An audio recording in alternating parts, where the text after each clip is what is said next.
Welcome back to Vintage Diamonds. What is your favorite show of Barbara Eden, and how old were you when you saw her for the first time? Let me know in the comments section. In today's video I tell you a few interesting facts about the beautiful Barbara Eden which you probably didn't know. In I Dream of Jeannie, her belly button was a non-issue until columnist Mike Connolly questioned its existence, playfully. NBC issued a no-navel edict when Laugh-In producer George Slatter decided to premiere it. I Dream of Jeannie's pilot episode was shot shortly after Jeannie revealed she was pregnant. The director Gene Nelson invented a shot he called Above the Baby. It was sometimes necessary to follow Jeannie's arm across the room, he said. A drug overdose killed her son Matthew Ansara on June 25, 2001. He was 35 years old. In Los Angeles, California, his body was found in his car in a parking lot off the freeway.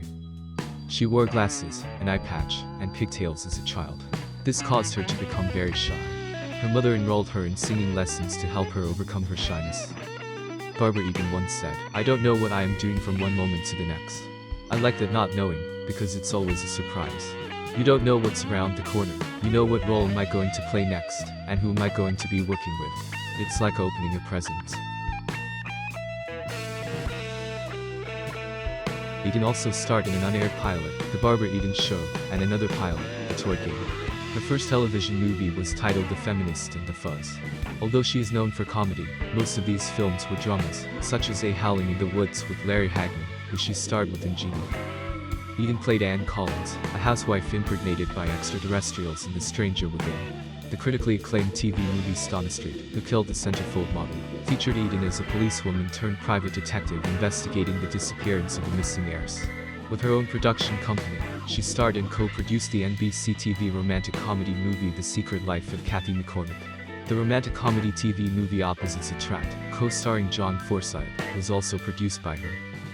The feature film Harper Valley P.T.A., based on the popular country song, was released in 1978. This led to a namesake television series in 1981. Eden played Stella Johnson in both the movie and the TV series.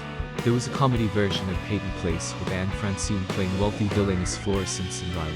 One episode featured Stella in a blue and gold genie costume, and another saw her playing both Stella and Della Smith. A total of 11 of its 13 time slots were won by the show during its first season, which began on January 16, 1981. Upon the start of its second season on October 29, 1981, Harper Valley was renamed simply Harper Valley. Eden also served from 1979 to 1983 as the spokeswoman for Legs Pantyhose, featuring in print ads and TV commercials. Eden played Tess Harding Craig, alongside Dawn Chaston, and Marilyn Cooper, in the Lee Goober and Shelley Gross national production of the John Kander and Fred Ebb Tony Award-winning musical Comedy Woman of the Year from April 3 through September 16, 1984. As Leanne de la Vega, Eden played a recurring role as a billionaire seeking revenge on J.R. Ewing in 5 episodes of Dallas's last season in 1990, reuniting with Hagman. In 1991, she appeared in Same Time, Next Year with Wayne Rogers, and reprised her role of Jeannie in a television movie of the week.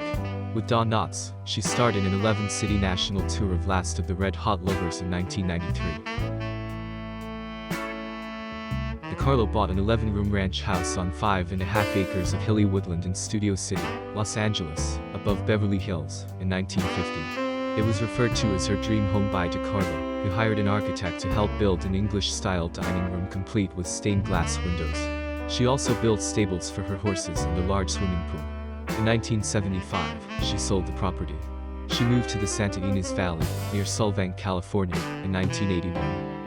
The maternal grandparents of DeCarlo were both Roman Catholics. Her paternal grandparents were Presbyterians. Anglicans raised her. She sang in the choir of Vancouver's St. Paul's Anglican Church. DeCarlo wrote about her faith in God in her autobiography, God Has Saved Me, and Mine from Some Pretty Sticky Situations. For me, religion is a little like being a Republican or a Democrat. It's not the party that counts, it's the man. Therefore, I care not what house of worship I enter, be it Catholic, Presbyterian, or Baptist. I elected God a long time ago, and I'll stick with him, because I don't think his term will ever be up. In 1998, DeCarlo suffered a minor stroke. In her last years, she resided at the Motion Picture and Television Country House and Hospital in Woodland Hills. As a result of heart failure, she passed away on January 8, 2007 and was cremated.